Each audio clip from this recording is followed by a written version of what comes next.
বেশ, তাই হবে। আর তৃতীয় ইচ্ছা? আমার তৃতীয় ইচ্ছে হলো আমার অলংকারের বাক্স যেন সব রকম অলংকারে ভরে যায়। আমি তোমার 3টি মনের ইচ্ছা পূরণ করলাম। এই, তুমি সবসময় এইভাবে মাথায় ঘোমটা দিয়ে থাকো কেন গো? ঘোমটার আড়ালে নিশ্চয়ই কিছু লুকাও, তাই না? ঘোমটাটা একবার খোলো তো দেখি। চুমকি এই কথা বলেই বৌদির মাথার ঘোমটাটা টেনে খুলে দেয়। তারপরেই মা, ও মা, তাড়াতাড়ি রান্নাঘরে এসে দেখো গো, এ তুমি কেমন মেয়েকে ঘরের বউ করে নিয়ে এলে? মেয়ের এমন চিৎকার শুনে রাধিকার শাশুড়ি রান্নাঘরে এসে, হ্যাঁ, এ আমি কি দেখছি? হায় হায় হায়, শেষমেশ আমার একটা মাত্র ছেলের বউ এমন টাকলি! ছি ছি ছি, এখন আমি সমাজে কি মুখ দেখাবো? না না না, আমি এটা মানতে পারছি না। মা কেন এমন ভাবে বলছেন? আমি আমার চুলের জন্য অনেক চিকিৎসা করিয়েছি, অনেক রকম তেল জড়িবুটি সব মাথায় লাগিয়েছি, কিন্তু কোনো লাভ হয়নি। ও সব কথা আমি শুনতে চাই না। আমার রাজপুত্রের মতো অমন সুন্দর ছেলের আমি আবার বিয়ে দেব। হ্যাঁ মা, দাদাকে না আবার কোনো সুন্দরী মেয়ে দেখে বিয়ে দিয়ে দাও।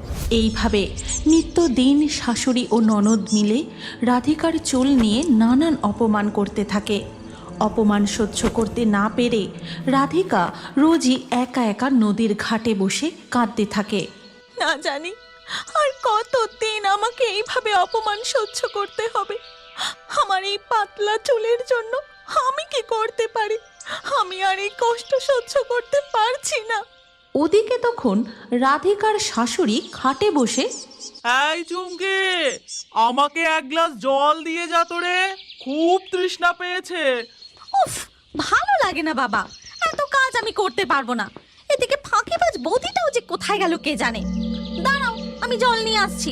এই কথা বলে চুমকি ঘর থেকে বেরিয়ে কুয়োর কাছে যায় আর বলে, কুয়ো থেকে জল ভর্তি ভারী বালতি আমি তুলতে পারবো না, ওই বৌদিকে দিয়েই তোলাবো।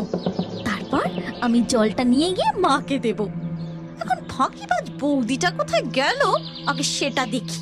ওদিকে রাধিকা তখনও নদীর ঘাটে বসে মন খারাপ করে ফুপিয়ে ফুপিয়ে কেঁদেই চলে। আর তার এই কষ্ট দেখে 3 মাথার জলপরি, আহারে, বেচারি বউটার কতই না কষ্ট। ওর চুলের জন্য প্রতিদিন তার বাড়ির লোক কতই না অপমান করে।